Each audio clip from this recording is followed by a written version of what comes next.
Last जो topic किया उसमें था जी एम मीटर, फिर वोल्ट मीटर, और फिर उसके बाद जो हमने किया दैट वाज ओहम मीटर। आज जो टॉपिक है ना, ये इन तीनों का कम्बिनेशन इन अ सेंस क्या है। अब हमने अपनी आसानी के लिए एक डिवाइस बना रखी है। वो डिवाइस क्या करती है, एट ए टाइम करंट भी मेजर करती है, वोल्टेज भी मेजर करती है और रेजिस्टेंस भी मेजर करती है। So that device is called avometer. Here A stands for ammeter। A किस लिए जी, A stands for ammeter। उसके बाद V वोल्टेज या पोटेंशियल डिफरेंस कह लें, वोल्ट मीटर के तौर पर हम इसको यूज़ करते हैं। लास्ट वन ये रेजिस्टेंस, और इसको हम नाम देते हैं ये ओहम मीटर के तौर पर। मतलब ये यूँ कह लें एक मल्टीमीटर है। मल्टीमीटर कहने का मतलब ये है कि एक ही डिवाइस तीनों चीज़ें मेजर कर लेती है, करंट भी मेजर कर लेती है, वोल्टेज भी मेजर कर लेती है और रेजिस्टेंस भी मेजर कर लेती है। You know it very well, ammeter measures the current, voltmeters measures the potential difference and the ohmmeter measures the resistance. So ये इन तीनों का हो गया फंक्शन।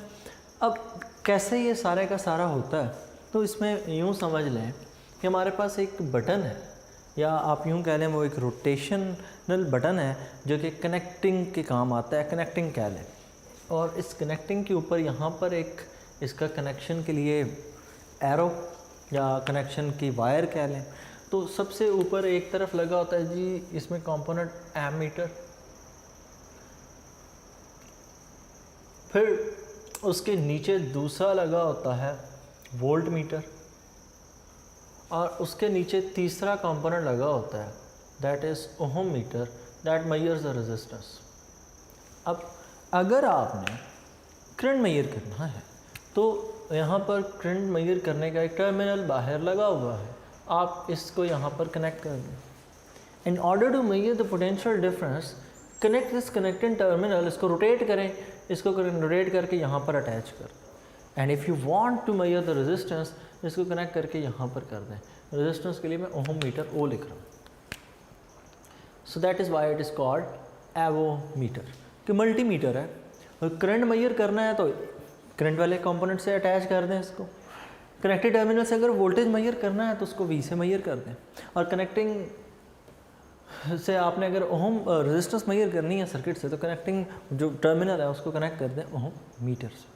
तो यूँ ये तीनों चीज़ें मेजर हो जाती हैं। नेक्स्ट अब हम देखते हैं कि इनके अंदर सर्किट किस तरह का है। अंदर सर्किट उसी तरह का ही है जिस तरह का आपने एम मीटर में पढ़ा था। एम मीटर के अंदर एक शंट रेजिस्टेंस पैरेलल में लगती है, ख़ुद वो किस तरह लगता है, सीरीज़ में लगता है। ठीक है, तो बिल्कुल उसी तरह पूरे का पूरा सेटअप है। और एम मीटर के लिए अगर हम सर्किट ड्रॉ करें तो एम मीटर के लिए सर्किट कुछ यूँ ड्रॉ होगा जिस तरह बेसिक उसका स्ट्रक्चर है। ये वो कनेक्टिंग टर्मिनल है। इस कनेक्टिंग टर्मिनल को हम यहाँ से यूँ ज्वाइन करते हैं। आपकी बुक पे इसको नाम एक्स वाई दिया जाता है, इट डजेंट मैटर, जो मर्ज़ी नाम उसके लिए रख लें। और उसके बाद अगर आप रेजिस्टेंसेस की बात करें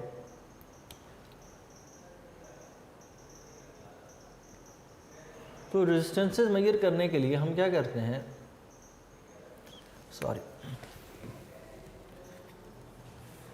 तो यहाँ पर रेजिस्टेंस मेजर करने के लिए सबसे पहले यहाँ पर एक रेजिस्टेंस लग जाएगी R1,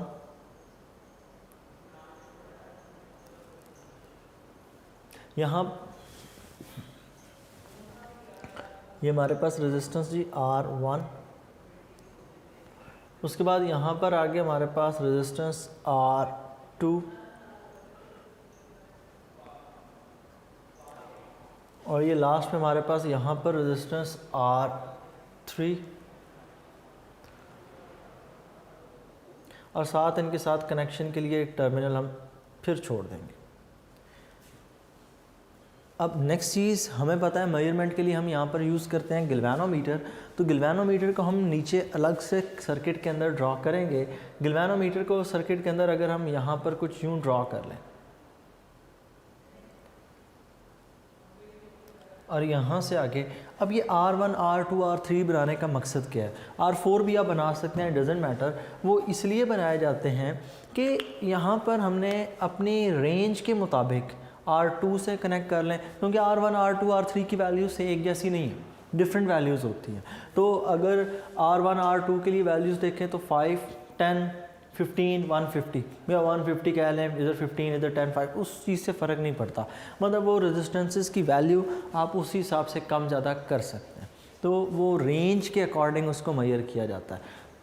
यहाँ पर आपने लगा देनी battery, negative positive, current positive terminal से गैल्वेनोमीटर में यहाँ से रजिस्टर में से होता हुआ यहाँ पर आपने रेजिस्टेंस को सीरीज़ कॉम्बिनेशन में गैल्वेनोमीटर के साथ अटैच कर रखा है। तो ये सर्किट किस चीज़ का होगा? It will be the circuit of volt meter. ये वोल्ट मीटर का सर्किट होगा, क्योंकि रेजिस्टेंस और गैल्वेनोमीटर के दरमियान में रिलेशन कौन सा है?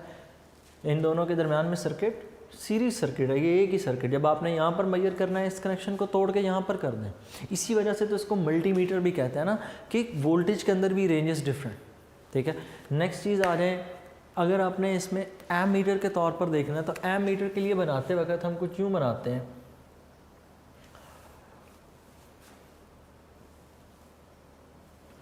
यहाँ पर एम मीटर के लिए सबसे पहले 2 वायर्स, एक वायर आपने अटैच करनी है रेजिस्टेंस वायर, उसमें हम अपनी रेजिस्टेंसेस को इंस्टॉल करेंगे।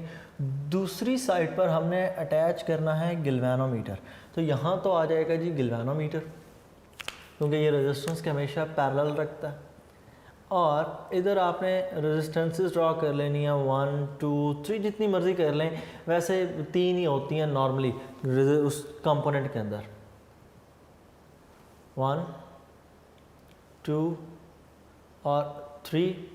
इसको R1, इसको नाम दे देते हैं R2, इसको नाम दे देते हैं R3। सर्किट को यहाँ पर करते हैं अब नेक्स्ट क्लोज। सर्किट को यहाँ पर क्लोज करने के लिए कुछ यूँ, और यहाँ पर हमने ये कनेक्ट कर रखा है। अब हर रजिस्टर के अक्रॉस एक टर्मिनल है जॉइनिंग के लिए,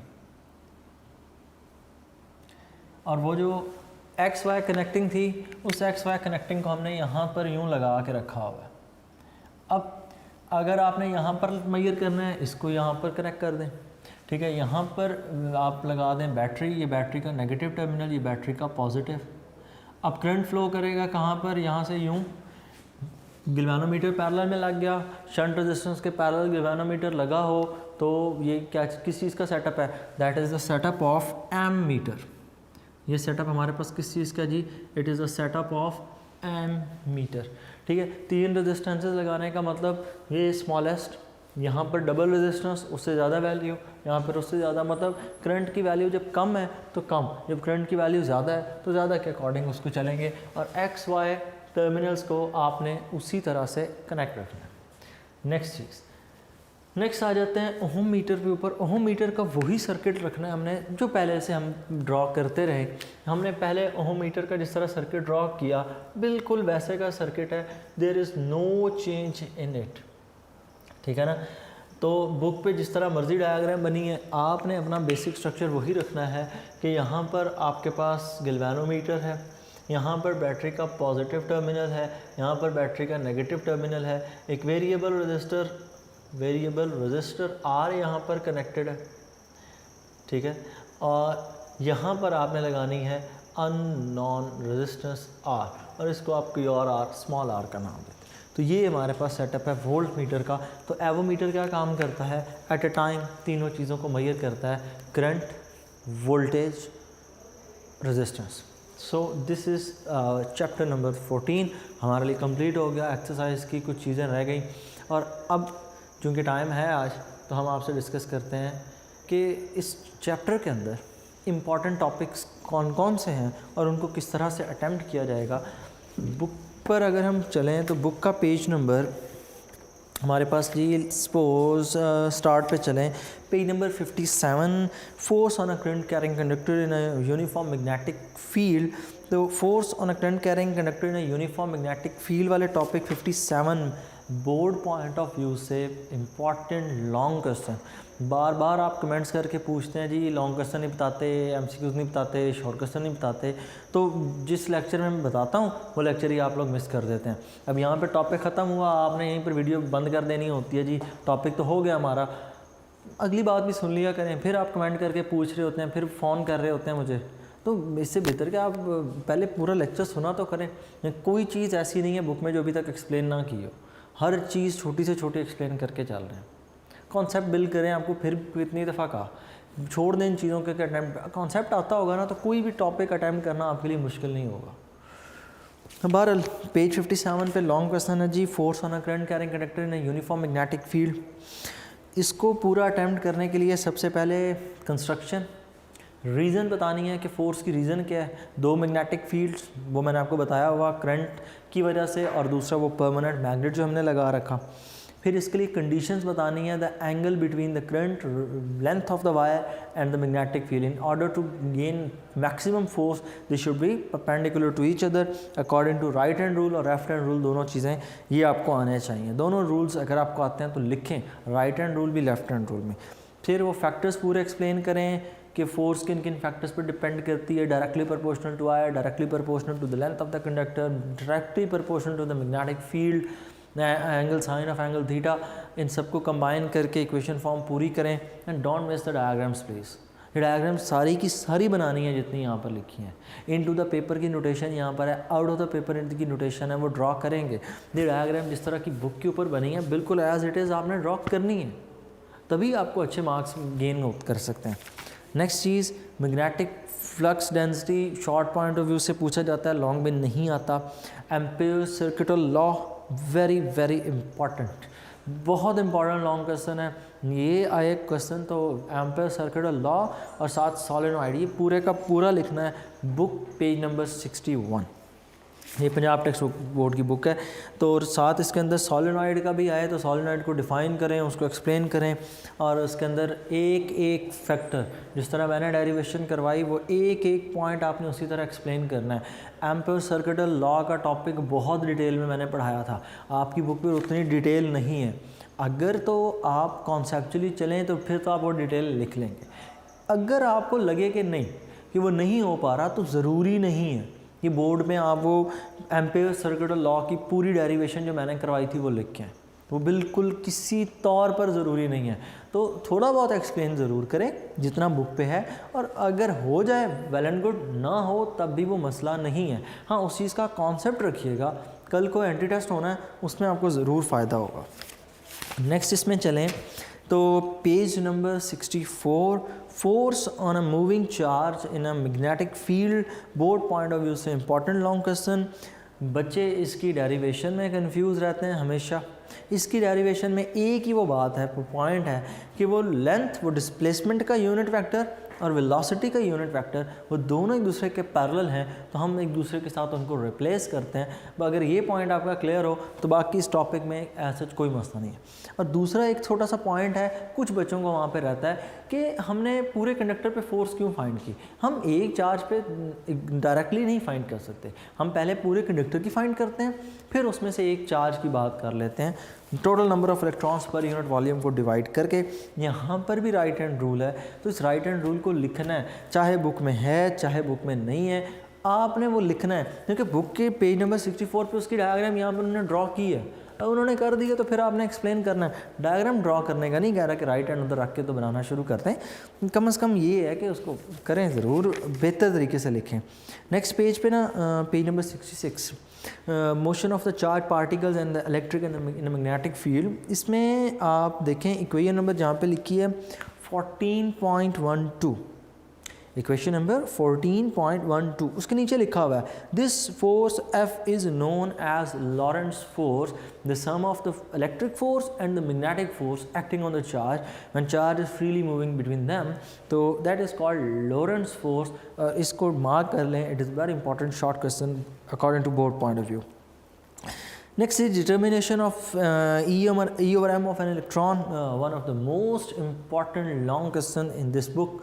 तो और इस चैप्टर का भी सबसे इम्पॉर्टेंट लॉन्ग क्वेश्चन मेरे हिसाब से यही है कि सबसे ज़्यादा यही पूछा जाता है। डायग्राम बनाएं, डायग्राम नंबर 14.11, डायग्राम की सबसे पहले डायग्राम के ऊपर आप लोग पूरी लेबल करें, उसको फिर पूरा एक्सप्लेन करें, डायग्राम की कंस्ट्रक्शन मतलब वो पूरा सेटअप बताएं, फिर इसमें प्रिंसिपल ज़रूर बताना है कि ये ई ओवर एम के पीछे प्रिंसिपल कौन सा है, force on a moving charge in a uniform magnetic field, वो ज़रूर आपने एक्सप्लेन करना है। फिर उसी तरह डेरिवेशन जिस तरह कराई है वैसे, और don't forget to explain about the neons, वो जो गैस आपने हाइड्रोजन फिल की और वो जो ब्लूइश फ्लोरिसेंस होती है उसको किसी सूरत स्किप नहीं करना।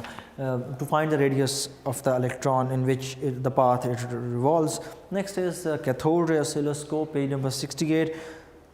इम्पॉर्टेंट टॉपिक है लेकिन इतना नहीं है, क्योंकि कैथोड रे ऑसिलोस्कोप कहीं ना कहीं हमने 10th क्लास में की थी और उसमें और यहाँ पर ऐसा कोई ख़ास फ़र्क नहीं है।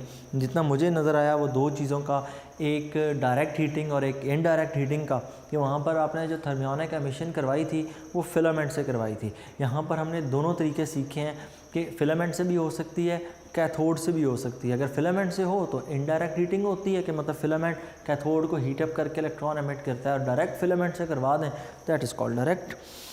तो इसको लिखें, साथ इसके साथ आपने ज़रूर ग्राफ बनाने हैं, वो वोल्टेज और टाइम का, और टाइम पीरियड के साथ ग्राफ, सिनोसाइडल ग्राफ, इसके यूजेस, इसकी कंस्ट्रक्शन। सबसे इम्पॉर्टेंट चीज़ इसकी डायग्राम है। जितनी खूबसूरत साफ़ सुथरी डायग्राम, मार्क्स मिलने के चांसेस उतने ज़्यादा हो जाएंगे। तो अच्छा टॉपिक है। Torque on a current carrying coil, board point of view से इतना अच्छा कोई लॉन्ग क्वेश्चन नहीं है। अगर पूछ भी लिया जाए तो उसकी एक्सप्लेनेशन यहाँ पर कम है। तो मेरा लेक्चर निकाल के देखिएगा, तकरीबन वो 30 मिनट सिर्फ़ और सिर्फ इसी टॉपिक पे लगा दिए, क्योंकि इस टॉपिक की एक्सप्लेनेशन बुक पे उस तरह की नहीं है जिस तरह की होनी चाहिए। तो कॉन्सेप्ट बिल्ड किया वहाँ पर आपका बड़े अच्छे तरीके से, कोशिश यही की है। बाकी बेहतर अल्लाह जानता है, और आपकी मेहनत कितनी है इसमें कुछ कहा नहीं जा सकता। Galvanometer board point of view से एक गंदा लॉन्ग क्वेश्चन है, आता है गंदा, मैं इस सेंस में इसको कह रहा हूँ कि इसमें मार्क्स गेन करने के ऑप्शंस बड़े कम होते हैं। थ्योरी क्वेश्चन है ना, तो मैंने इसको जब पढ़ाया था तो आपको याद होगा, एक एक चीज़ का पॉइंट, एक एक हेडिंग, एक एक चीज़ को सिमेट्रिकल तरीके से लेकर चले। डायग्राम्स भी सारी डिस्कस की ऑलमोस्ट, तो आपने भी उसी तरह चलना है। डायग्राम्स एक एक चीज़ को हेडिंग बना के लिखें। यूँ थ्योरी में जिस तरह बुक पे है ना, वो पेज 73 देखें तो वो है पूरा का पूरा पैराग्राफ ऐसा लिख दिया। आप ऐसे मत लिखिएगा, आप इसकी हेडिंग्स और डेरिवेशंस, जहाँ पर जो फैक्टर एक्सप्लेन हो रहा है उस फैक्टर की फार्मूले लिख के उसको एक्सप्लेन करना है, और इस तरह करेंगे तो मार्क्स गेन करने के चांसेस ऑलमोस्ट 5 पूरे हो जाते हैं, कि वहाँ पर 100% चांसेस होते हैं कि आपको पूरे मार्क्स मिल जाएं। Next ammeter, voltmeter, board point of view से एज सच इंपॉर्टेंट नहीं है। जब भी देखा गया इसको लॉन्ग क्वेश्चन के तौर पर आफ्टर अ डिकेड, 10 सालों बाद कहीं एक दफ़ा आ ही जाता है, तो एम मीटर वोल्ट मीटर इकट्ठे पूछे जाते हैं। ओहम मीटर को आज तक बोर्ड में लॉन्ग क्वेश्चन के तौर पर नहीं देखा गया, ना ही एवो मीटर वोल्ट मीटर को, तो ये कम ही पूछे जाते हैं।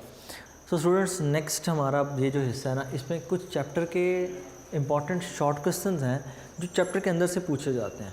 ये बड़े ज़रूरी से डिस्कस करने हैं ज़रूरी, क्योंकि ऐसी चीज़ें पेपर में जब पूछी जाती हैं तो बच्चा कंफ्यूज हो जाता है।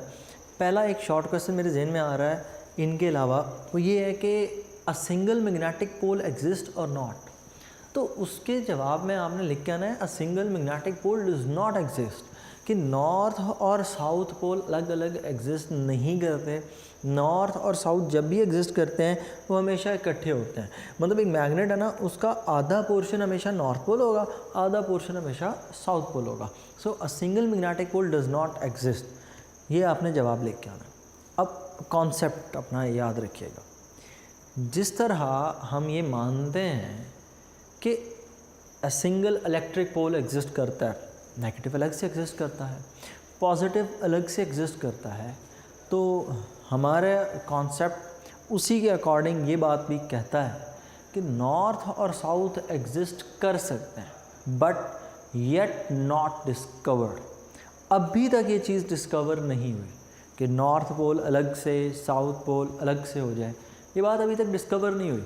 लेकिन हमारा कॉन्सेप्ट ये कहता है कि मैग्नेटिक फील्ड प्रोड्यूस होता है चार्जेस की मूवमेंट से। तो जिस तरह चार्जेस अलग अलग एग्जिस्ट करते हैं, मैग्नेटिक फील्ड को भी करना चाहिए, लेकिन अभी तक ये बात प्रूव नहीं हुई, ना इसके बारे में कोई भी डिस्कवरी ज़रा सी भी नहीं। एंड आई एम श्योर कि जिस दिन ये डिस्कवरी होगी, अगर होगी, तो it will be a prize, Nobel prize winning discovery. ये नोबेल प्राइज़ विनिंग डिस्कवरी होनी है कि नॉर्थ पोल और साउथ पोल को अलग कर देना। नेक्स्ट क्वेश्चन है जी, फील्ड अराउंड अ चार्ज। एक चार्ज के इर्द गिर्द फील्ड किस तरह के होते हैं? If a charge is at rest, तो चार्ज के इर्द गिर्द फील्ड कौन सा होगा? There will be an electric field. उसका इलेक्ट्रिक फील्ड कितना होगा, it depends upon the amount of charge, greater the amount of charge greater will be the field around it. Charge कम होगा, फील्ड कम होगा, उसकी स्ट्रेंथ भी कम होगी, उसका एरिया भी कम होगा, मतलब जिसको आप फील्ड का नाम देते हैं, वो उसका इलेक्ट्रिक फील्ड भी कम होगा और उसकी इलेक्ट्रिक फील्ड स्ट्रेंथ भी कम होगी। But when the charge moves it produces a magnetic field, कि जब चार्ज मूव करने लग जाए तो वो मैग्नेटिक फील्ड प्रोड्यूस करता है, बिकॉज जब चार्ज मूव करता है इधर पॉजिटिव और नेगेटिव, मैंने अगर इलेक्ट्रॉन लिख दिया तो कोई हार्ड एंड फास्ट रूल नहीं है, ये जब मूव करता है तो मैग्नेटिक फील्ड प्रोड्यूस होगा। और असल में मूविंग चार्ज को हम नाम देते हैं करंट का, और करंट जब भी पास करता है तो उसके इर्द गिर्द मैग्नेटिक फील्ड होता है। ठीक है, ये बात किसने डिस्कवर की थी, Ampere and Hans Christian Oersted, that when a current passes through a wire it produces the magnetic field around it. Next question है why B magnetic field strength is non zero outside solenoid, कि magnetic field में ये solenoid के बाहर B की value zero क्यों नहीं होती। मतलब ये हमारे पास एक सोलेनॉइड है, इस सोलेनॉइड के अंदर तो हमें पता है मैग्नेटिक फील्ड की वैल्यू, ये आप कह लें नॉर्थ पोल है, ये साउथ पोल है, ये तो हम मानते हैं कि इस सोलेनॉइड के अंदर तो मैग्नेटिक फील्ड स्ट्रेंथ होगी, और बाहर क्यों नहीं ज़ीरो होता, क्यों, क्योंकि मैग्नेटिक फील्ड लाइंस नॉर्थ से निकलकर हमेशा कहाँ जाती हैं, साउथ में जाती हैं। तो उन लाइंस की वजह से मैग्नेटिक फील्ड स्ट्रेंथ किसी सूरत भी फील्ड के बाहर भी ज़ीरो नहीं होती। इन लाइंस की डायरेक्शन हमेशा कहाँ से कहाँ होती है, फ्रॉम नॉर्थ टू साउथ। लेकिन जब आप बात कर रहे हो इनसाइड द सॉलिनॉइड की, तो इनसाइड द सॉलिनॉइड हमेशा ये बात याद रखिएगा, इन लाइंस की डायरेक्शन किधर होती है, फ्रॉम साउथ टू नॉर्थ, क्योंकि जो लाइन नॉर्थ से शुरू होगी उस लाइन ने एंड कहाँ पर होना है, उस लाइन ने एंड होना है आके साउथ पोल पे।